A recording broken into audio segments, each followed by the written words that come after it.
हम सबको दिन के 24 घंटे ही मिलते हैं। फिर ऐसा क्यों है कि कोई इन्हीं 24 घंटों में अपना सब काम खत्म कर लेता है, जबकि कोई इसी बात का रोना रोता रहता है कि उसके पास तो समय ही नहीं है। तो आखिर ऐसा क्यों होता है कि कोई व्यक्ति यूपीएससी की परीक्षा में सफल हो जाता है, जबकि उसके साथ ही पढ़ने वाला व्यक्ति उसी सेम सिलेबस, सेम पैटर्न और सेम डे होने वाले जो काम है उससे उसी सेम परीक्षा में वो असफल हो जाता है। आखिर कैसे कोई स्टूडेंट अपना पूरा सिलेबस समय पर या फिर समय से पहले ही खत्म कर लेता है, जबकि उसके कई साथी अंतिम दिन तक किताबों में ही घुसे रहते हैं?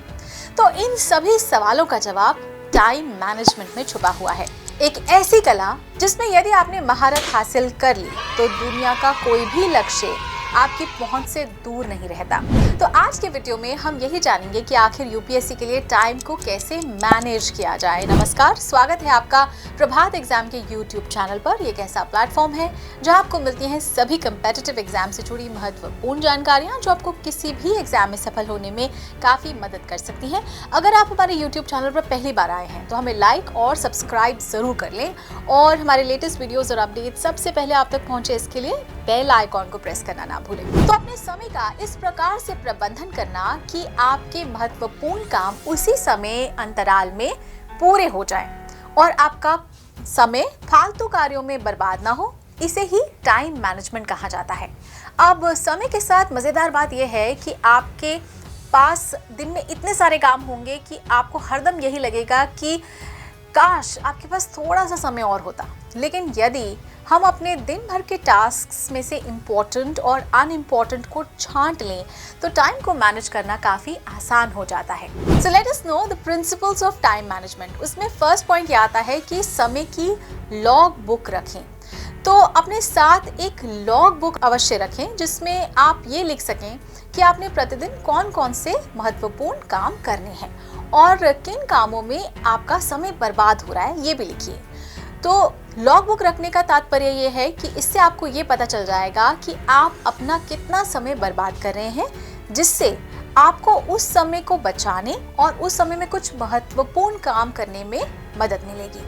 जैसे टेस्ट सीरीज और दोस्तों के साथ शॉपिंग में ज़्यादा इम्पोर्टेंट काम क्या है ये तो आपको पता ही है, और जो काम ज़्यादा इम्पोर्टेंट है जाहिर सी बात है कि वो आपकी प्रायोरिटी लिस्ट में ऊपर होना चाहिए। नेक्स्ट पॉइंट है सबसे महत्वपूर्ण काम सबसे पहले करें। तो जैसे ही हमारा दिन शुरू होता है हम फालतू के कामों को अपने हाथ में ले लेते हैं, जिससे कि क्या होता है कि हमारे जो महत्वपूर्ण काम होते हैं वो छूट जाते हैं और हमारा जो समय है वो फालतू या फर्जी कामों में बर्बाद हो जाता है। इसीलिए आपको एक डायरी में अपने महत्वपूर्ण कामों की लिस्ट बना लेनी है और सुबह नित्य क्रिया के बाद आपको सबसे पहले जो सबसे महत्वपूर्ण काम है उनको निपटाने की कोशिश करनी है। और जब आपके महत्वपूर्ण काम पूरे हो जाते हैं उसके बाद आप बाकी काम कभी भी कर सकते हैं, उनमें आप ध्यान दे सकते हैं। तो इस सिद्धांत में आप महत्वपूर्ण को कठिन से भी बदल सकते हैं, यानी जो काम सबसे ज्यादा मुश्किल लगते हो उससे सबसे पहले पूरे कर लें और इसके लिए सुबह का जो समय है वो बेहतर होता है। यानी मान लीजिए कि आप करंट अफेयर्स को सबसे मुश्किल समझते हैं, आपको सबसे मुश्किल लगता है, तो हर दिन सुबह का समय सबसे पहले करंट अफेयर्स की पढ़ाई कर लें। इससे एक फ़ायदा ये होगा कि जब आप एक कठिन कार्य को पूरा कर लेते हैं ना तो आपके अंदर एक पॉजिटिव एनर्जी का संचार होता है, कॉन्फिडेंस आ जाता है जो पूरा दिन आपके अंदर बना रहता है और इसी एनर्जी की सहायता से आप जो बाकी के काम हैं वो भी आसानी से पूरा कर सकते हैं। नेक्स्ट इज यात्रा के समय का अधिकतम उपयोग करें। तो जो व्यक्ति अपने समय को सही ढंग से इस्तेमाल करता है वो ही जीवन में सफल हो पाता है। तो लोगों को यात्रा में बहुत समय बर्बाद हो जाता है लोगों का, और ज़्यादातर लोग यात्रा को के समय या तो गाने सुन लेते हैं या गपशप कर लेते हैं या लोगों की बुराई कर लेते हैं और उससे टाइम बर्बाद करते हैं। लेकिन जो लोग इस टाइम को मैनेज करना जानते हैं या ऐसा करना चाहते हैं तो इस समय का इस्तेमाल भी वो भरपूर तरीके से ही करते हैं।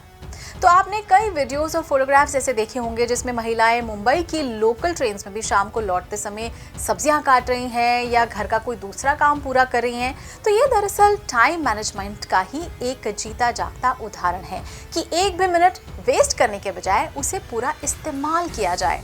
आप भी कोचिंग, ऑफिस या कॉलेज आते जाते समय जर्नी का जो टाइम है वो पूरा आप उसका उपयोग कीजिए तो बेटर रहेगा आपके लिए। नेक्स्ट इज पार्किंसन का नियम।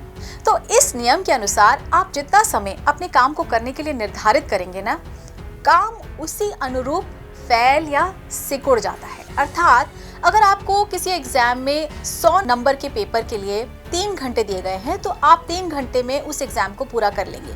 लेकिन अगर आपको 30 नंबर के एग्जाम के लिए 3 घंटे भी दिए जाए ना, तो लगभग आपको 3 घंटे का ही समय लगेगा।